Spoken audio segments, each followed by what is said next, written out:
Hello students, welcome to my channel sip of science. आज हमको example देखना है फर्स्ट मॉडल का।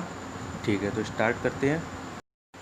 देखो इस क्वेश्चन में क्या कह रहा है, demand for the child cycle and best wise 500 units per month. इसका मतलब क्या बोल रहा है कि एक महीने में डिमांड कितनी आ रही है, 500 यूनिट्स की। तो इसलिए एनुअल डिमांड कितनी होगी, 12 इंटू 500। देन यहाँ कितना लिख सकते हैं, 12 into 500 equal to 6000 units. 6000 units लिख लिया। ठीक है, अब देखो नेक्स्ट आगे क्या बोल रहा है। देखो नेक्स्ट आगे क्या बोल रहा है, Best Buy incurs a fixed order placement, transportation and receiving cost of ₹4000 each. अब इसमें किस चीज़ की बात कर रहा है, ट्रांसपोर्टेशन और रिसीविंग कॉस्ट।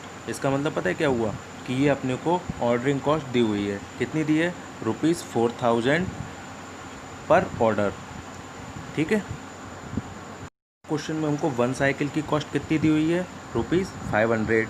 में अपने को होल्डिंग कॉस्ट कैसे फाइंड करना है, 20% पर ईयर दिया हुआ है। मतलब कि एक साइकिल की जो कॉस्ट है उसका 20% लगेगा होल्ड करने के लिए। ठीक है, तो पहले वन साइकिल की कॉस्ट कितनी है, ₹500 लिख लेंगे। ठीक है, cost of one cycle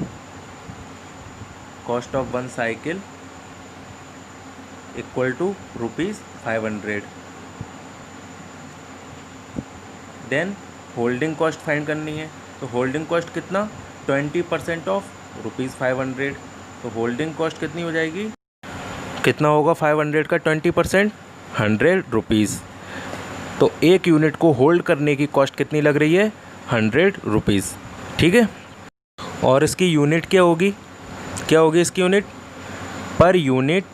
per year. इसमें साइकिल है तो क्या लिख सकते हैं, पर साइकिल पर ईयर। ठीक है, अब अपने को क्या करना है, EOQ फाइंड करना है, क्योंकि क्या अपने को ऐसी क्वांटिटी निकालनी है जिसमें क्या रहे, जिसमें कम से कम टोटल इन्वेंट्री कॉस्ट रहे। ठीक है, EOQ का फॉर्मूला क्या होता है, EOQ इक्वल टू √2D/CO/CH। ये पढ़ा था हमने फर्स्ट मॉडल के लिए, EOQ इक्वल टू √2D/CO/CH। ठीक है, अब वैल्यू पुट कर देंगे सारी। वैल्यू पुट करने के बाद क्या आंसर आया, 692.8 यूनिट्स। That means 693 units. इतना अपने को एक बार में ऑर्डर करना है। अगर हम ये ऑर्डर करेंगे 693 यूनिट्स तो हमारी टोटल इन्वेंट्री कॉस्ट क्या रहेगी, मिनिमम रहेगी। ठीक है, तो टोटल इन्वेंट्री कॉस्ट हम EOQ पे फाइंड कर लेते हैं। EOQ पे फाइंड कर रहे हैं, इसका मतलब क्या कर रहे हैं, 693 यूनिट्स पर हम टोटल इन्वेंट्री कॉस्ट फाइंड कर लेते हैं कि हमारी क्या रहेगी। ठीक है, इसका फॉर्मूला क्या था, EOQ पर √2D/CO/CH मल्टीप्लाई में था ना पूरा। ठीक है, अब ये सारी वैल्यू पुट कर देंगे इसमें, तो 2 इंटू 6000 इंटू 4000 इंटू 100। अब इसको सॉल्व करने के बाद क्या आया, इसको सॉल्व करने के बाद 69,282.03 इतने रुपीज़ आ गए। ये हमारी मिनिमम कॉस्ट है। अगर हम किसी भी और यूनिट पर ऑर्डर करेंगे ना तो इससे ज़्यादा ही कीमत आएगी, इससे ज़्यादा ही कॉस्ट आएगी। तो ये हमारी क्या रहेगी, मिनिमम इन्वेंट्री कॉस्ट। ठीक है, क्यों रहेगी, क्योंकि हमने इसको EOQ पर फाइंड किया है। EOQ पर जो हमारा इन्वेस्टमेंट आता है वो कैसा होता है, मिनिमम। ठीक है, हम क्या करेंगे, डिफरेंट यूनिट्स पर फाइंड करके देखेंगे कि हमारी इन्वेंट्री कॉस्ट क्या आती है, और इससे ये प्रूफ हो जाएगा कि EOQ पर इन्वेंट्री कॉस्ट मिनिमम आती है। ठीक है, तो रैंडम यूनिट्स लेना स्टार्ट करते हैं। चलो, if we take random quantity. ठीक है, तो पहले हम क्या करते हैं, if we take random quantity.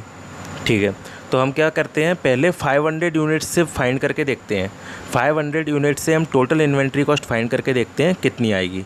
ठीक है, चलो फॉर एग्जांपल क्या Q इक्वल टू 500 ये ले लिया हमने।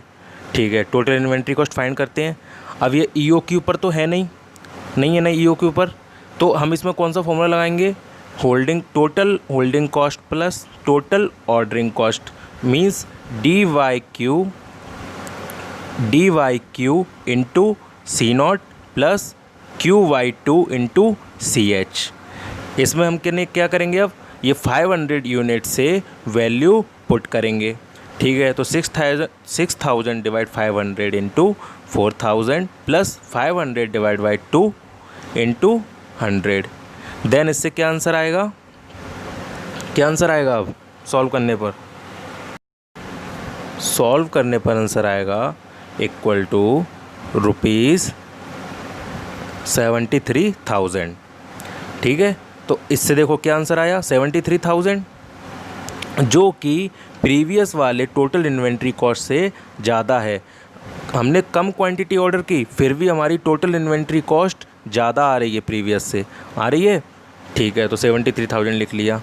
अब नेक्स्ट क्वांटिटी पे चलते हैं, तो क्या ले लेते हैं, अब 600 ले लेते हैं, ठीक है। तो Q इक्वल टू 600 लिख लिया।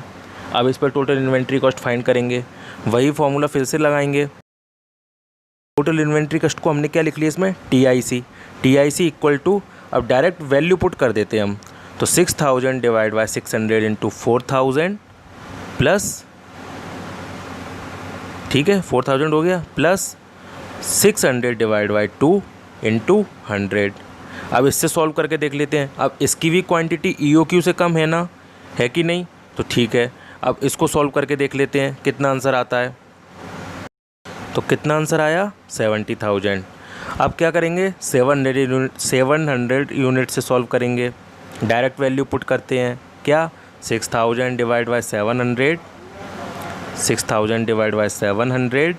इंटू 4000 प्लस 700 बाई 2 इंटू 100, ठीक है। अब इसको सॉल्व करके देखो कितना आंसर आता है, देखो जल्दी से, 69,285.71 रुपीज़। ये भी स्टिल EOQ से ज़्यादा ही आया है, क्योंकि EOQ से 7 क्वांटिटी ज़्यादा हैं इसमें, है कि नहीं। अब लास्ट हमने ले लिया 1000 यूनिट्स। इससे और देख लेते हैं कि टोटल इन्वेंट्री कॉस्ट क्या रहेगी। तो डायरेक्ट वैल्यू पुट करें वही फॉर्मूले में, तो 6000 डिवाइड बाय 1000 इंटू 4000, नोट कर लेते हैं, 6000 divide by 1000 into 4000 plus 1000 by 2 into 100, ठीक है। अब इससे सॉल्व करते हैं, देखते हैं कितना आता है। सॉल्व करो जल्दी से।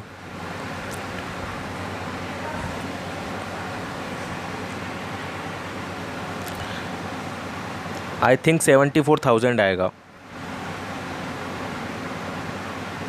देखो कैलकुलेट करो। रुपीज़, जल्दी बताओ, 74,000 आ गया ना। अब देखो 74,000 आ गया।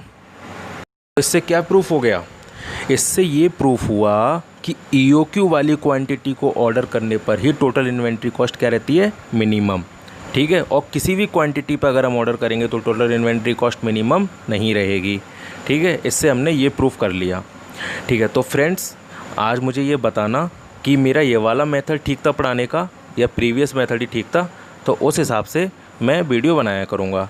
तो मुझे कमेंट करके सारे लोग बता देना कि क्या सही है क्या नहीं, ये तरीका सही है या प्रीवियस मेथड सही था, ठीक है। और हाँ, प्लीज़ चैनल को सब्सक्राइब कर दें, जिससे मुझे मोटिवेशन मिलता रहे वीडियो बनाने के लिए, ठीक है।